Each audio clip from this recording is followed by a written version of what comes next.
Every guide said don't do this hike in the winter. I did it anyway, alone and before sunrise. This is that story.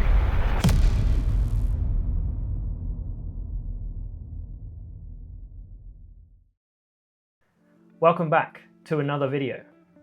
In the last video, we headed down the Icefields Parkway and we ended up at Emerald Lake.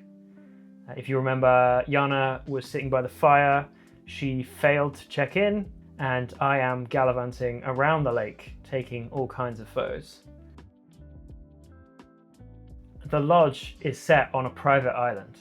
There's 24 cabin-style buildings, each with logs fires and balconies that overlook the lake. They're very cozy. And it's set in the mountains next to the lake, so there's not that much around, so you're kind of forced to chill, relax, and enjoy the scenery.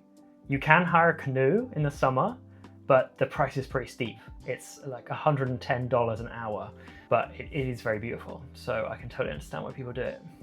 This place has been drawing people since 1882, when a man called Tom Wilson stumbled across it. Tom was a packer and guide for the Canadian Pacific Railway. Tom actually discovered both Lake Louise and Emerald Lake in the same summer. He found Lake Louise first, having been led by a stony guide called Edwin Hunter. They heard avalanches, which was the reason why they headed in that direction. That same summer, Wilson discovered this lake while looking for runaway horses. In reality, Wilson didn't really discover either of the lakes. The indigenous people had known both these lakes for millennia, so he hadn't really discovered anything. Wilson found Lake Louise because he heard avalanches. 142 years later, I'd be hiking those same mountains, worrying about exactly the same thing. But why are the hotels here?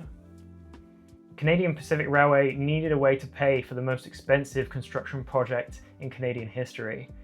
William Van Horn, who was the Canadian Pacific Railway president at the time, said that if we can't export the scenery, we can import the tourists. He built grand hotels at scenic stops, including Banff Springs, Lake Louise, and Emerald Lake. The Emerald Lake Lodge was built in 1902. It was built out of timber and had stony fireplaces. The lounge had an oak bar salvaged from the 1890s Yukon Saloon. But over the decades, the lodge fell into disrepair. It changed hands, maintenance slipped, and it wasn't until the 1980s that it got new owners and they rebuilt the cabins. So we went in November, and that means that it's much quieter than it is in the summer. When all the tourists leave, it is almost silent, and it's super beautiful. We were lucky because the lake was still liquid, and I really needed that for my photos. In the heart of winter, the whole lake freezes, and there's deep snow everywhere, and that means you can walk over the lake, which I imagine is a fun experience too. I was very lucky to have a really nice sunset, and I caught some photos that I'm really proud of.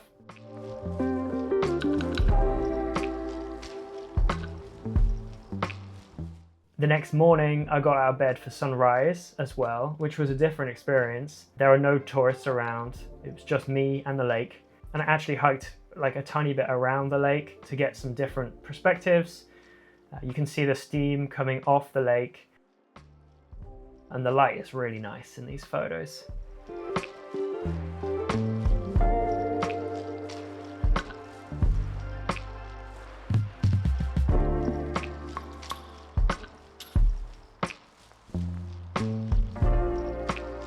So after breakfast, we left Emerald Lake and started driving towards Lake Louise.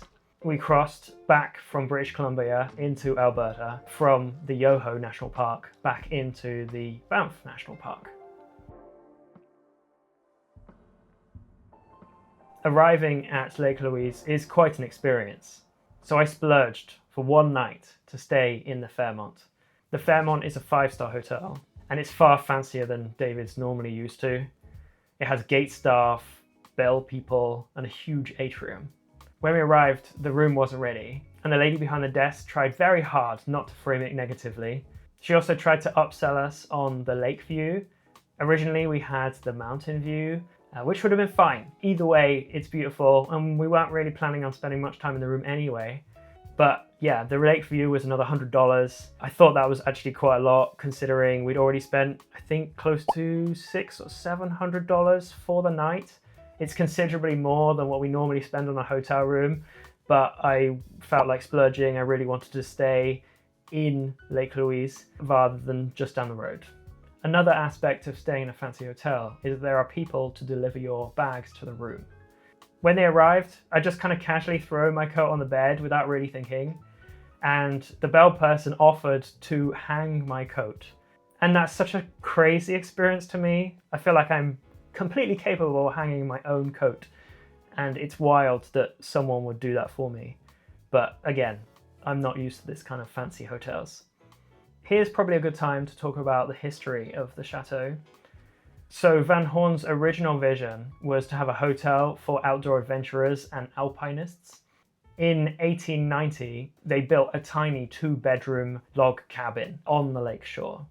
One room served as the dining room, office, bar, and gathering place, and only like 50 people stayed in the first year. 3 years later, the place burned down, believed to be sparks from the fireplace. Fortunately, the place was unoccupied. The next year, they rebuilt the place using money from the insurance. They used clapboard instead of log and set it further back from the lake. Over the next several years, it kept expanding. They added a second story and then more wings, but demand kept outstripping the capacity every year. Between 1900 and 1912, the Canadian Pacific Railway brought in Francis Rattenbury, who's the same architect who built the Parliament buildings in British Columbia and the Empress Hotel in Victoria, to build a massive wooden wing. By 1912, the hotel had capacity for 50,000 overnight guests, and they also built the concrete wing in an Italian villa style, which still survives today. But in 1924, there was another big fire. It started in the cook's quarters and destroyed the entire wooden wing within hours. Firefighters only managed to save the concrete painter wing, and again, they rebuilt it the next year out of concrete. And this is the building that we see today. Originally, the hotel was a summer-only destination, and it wasn't until 1982 that it was open during the winter. So staying in November was impossible for almost a century. As mentioned before, the area is surrounded by natural beauty, and the whole point of the hotel is to attract people who want to go out and enjoy that natural beauty. In 1896, Philip Abbott fell to his death whilst climbing Mount Lefroy, one of the mountains visible from our window. It was the first recorded death in North America. Having people die close to your resort isn't a great look. The Canadian Pacific Railway hired Swiss mountain guides to help keep guests alive. Between 1899 and 1954, generations of Swiss guides taught thousands to climb and ski. They built the trail network, the tea houses, everything. Those trails that I'm about to hike on exist primarily because people were dying in the mountains and we needed a more safe way for people to enjoy the area. So while we're waiting for our room to be ready, I forced Yana on a 2-kilometer walk down the side of the frozen lake. It's completely flat, the weather was really nice. The morning light was quite nice, though because it's November, it was pretty low, and as you can see in these kind of videos, it's a bit dark. Obviously, as the day goes past, the light changes and it gets much brighter, but there's quite a lot of shadow. Even in November, this place is pretty busy. It's an Instagram hotspot, it's stunningly beautiful, and that's kind of half the reason why we're there. That evening, I left Yana in the room and went on the Fairmont Lookout hike. It's a short hike, about an hour round trip, medium intensity, not too much elevation. It was a way for me to gauge my own abilities and fitness. I don't normally hike. On the way up, I passed several people heading the wrong direction, including a historical walking tour. They were doing a leisurely stroll with a guide telling you lots about the history. In stark contrast, I'm speedily walking up this moderate grade, gasping for air. Remember, I don't hike. I was actually quite surprised to see no one at the lookout. The lakeside was very busy, and so I expected plenty of people to be hanging around looking at the sunset, but I was basically alone. I stayed for a couple of hours, and only 2 Germans showed up, and even then they were only there for like 10 minutes. I felt like I was well prepared for this hike. Had all my camera gear, proper shoes, cleats, and a warm coat, but I was still pretty chilly, and the trek back in the dark was a bit spooky. So when I got back to the hotel, we headed down for dinner. And when we got back, we realized we missed the turn down service. But there was also a note from the concierge. We told them about our big plans, and they were really excited for us, and they gave us free breakfast. Breakfast in the Fairmont is not a cheap endeavor. It's $50 per person per day, and it was something I hadn't added to the bill. So we were really grateful. Totally unexpected, a big surprise, and yeah, so grateful. That night, I lay in bed wondering whether to commit to the big hike or not. We'd find out first thing the next day. Before we go further, I want to be clear that I'm not recommending anybody else do what I'm about to talk about. What I did was very risky, and I knew that going in. If anything in this video makes it look easy, then that's very much the editing. It was not easy. In 2014, there was an avalanche at Lake Agnes. 5 snowshoers did this exact route, heading towards the Big Beehive. The leader triggered an avalanche on the steep southwest slope of Lake Agnes, and 4 of the 5 people were caught in an avalanche, 2 people completely buried. And those 2 people later died. None of the group had avalanche rescue equipment. They had no transceiver, no probe, no shovel, and Parks Canada called it a group with no awareness of the hazard in the wrong place at the wrong time. More broadly, in March 2025, 2 skiers were killed in separate avalanches near Lake Louise in the same day. And on average, 11 people die every year from avalanches in Canada. Parks Canada are pretty explicit about the risk, saying that Lake Agnes and the Big Beehive trails are not safe for winter travel unless you have avalanche training and equipment. With this in mind, I've done a bunch of preparation. When we were in Jasper, I rented avalanche gear, so I had a transceiver, a probe, and a shovel. The lady in the shop was quite clear that if I hike alone, the gear will not save me. And before leaving Canada, I did an online avalanche training course. Ideally, you do one in real life, but there were none available for the time that we were there. We were early in the season, and a lot of them happen kind of slightly later in the season, but it taught me how to spot some of the dangers, things like loaded slopes, snow cornices, and shooting cracks.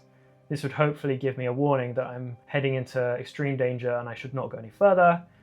I also learned how to use my transceiver, how to broadcast and then search for people, and what to do if I was caught in an avalanche. I was desperately trying not to be the British idiot who dies in an avalanche because he didn't know what he was doing. Going alone isn't ideal. Normally you would have 2 or 3 people, but Yana doesn't hike, and I really wanted to do this. So the next morning, I woke up before sunrise. I checked the weather and the avalanche forecast, and both look good. There was no new snow in the last 24 hours, and going in the morning reduces the avalanche risk versus going in the afternoon. So the hike itself is a 10-kilometer round trip with around 700 meters of elevation gain. It is by no means an easy hike, especially in the winter, but many people do this every year. It goes from Lake Louise to Mirror Lake, through Lake Agnes, and then up to Big Beehive. You can actually go to Little Beehive, which goes up in a different direction. What I didn't realize is that the whole thing has 5G, so I could text Jana about my progress. So when I left, it was still dark, it was very quiet, and there was nobody around. I made good progress up the trail and managed to hit sunrise just before Mirror Lake. I found a spot that was less forested, probably because it was an avalanche escarpment, and managed to photograph it. And it was so beautiful. Also, in the background of the video, you can hear me gasping for air. So I kept going and made it to Mirror Lake. Mirror Lake is named because the lake itself is a mirror, but for me, it was completely frozen. So there was no mirror, no lake, a bit of disappointment. When I got to Lake Agnes and the tea house, it too was frozen. The tea house itself was built in 1901 by the Canadian Pacific Railway as a hiker's refuge. It served tea starting in 1905, and it's known as the oldest tea house in Canada. The current building is from 1981. It still has its original windows, tables and chairs, and it's a family-run business. They serve 100 types of tea, staff carry fresh supplies every day, and they fly dry goods in annually. In the summer, this place is packed. There's queues out the door. In the winter, completely shut, silent and empty. At this point, I'm forced to make a choice. I can either turn around and go back, we can go up Little Beehive, or I can continue my main plan and go up Big Beehive. I decided to continue up to Big Beehive. The trail narrows from what is a fairly wide trail to a trail that's only about 2 footsteps wide, with deep snow either side.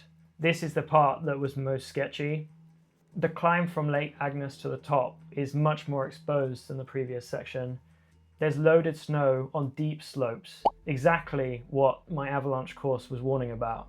These are the slopes that caught out the group in 2014, and I was well aware of the danger.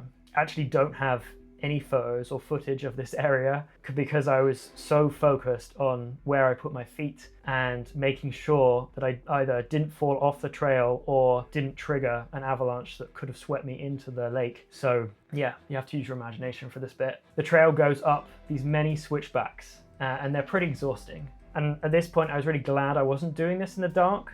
In the summer, a lot of people get up at 3 o'clock in the morning and aim to hit the top by sunrise. I considered doing the same, but I'm really glad that, I saw sunrise on the way up, and this part was lit. After a strenuous climb, I did make it to the top. It took me roughly 2 hours from start to finish, and the aerial view of Lake Louise was stunning. You can see the tiny Fairmont far below, and I took the opportunity here to chill, to get my breath back, to refuel, try to take it in. I was aware that I couldn't spend too long here though. Jana was back in the hotel. Our checkout, I think, was 11, and I wanted to make sure that I was there so she wasn't standing out in the driveway waiting for me with all the bags. Also, the free breakfast stops at 11, so there was another motivation to get down. The descent was far faster than the ascent. Gravity really helps. But it did feel longer psychologically. I think on the way up, everything was new and fresh, and I didn't totally know what I was getting myself in for, but on the way down, I'd already had that experience, and I knew roughly where I was in the trail. I actually saw some people at Moraine Lake, and then there were a lot more people much closer to the hotel. They clearly had done breakfast first, and then were climbing up the mountain, and many of them were in groups of 2 or 3 people, which is much safer. I made it back to the hotel in around 3.5 hours, which is pretty good going, and I didn't die, which is a major bonus. We also made it in time for breakfast. The free breakfast felt like a little celebration of not dying that morning. The pancakes tasted incredible, and this was Jana's new favorite breakfast spot, though I don't think we'll be coming here very often. One thing we didn't do whilst we were at Lake Louise is visit Moraine Lake. So Moraine Lake is kind of around the corner. It's another massive Instagram hotspot, one of the most famous lakes in the whole of Canada. The road is closed to personal vehicles these days all year round, and you can only get there by bus in the summer. In mid-October, the road is closed entirely for the season. There's extreme avalanche terrain along the side of the road, especially near the last few kilometers of the lake. We'll have to go back to do it when the weather is better. And that's basically our time in Emerald Lake and Lake Louise.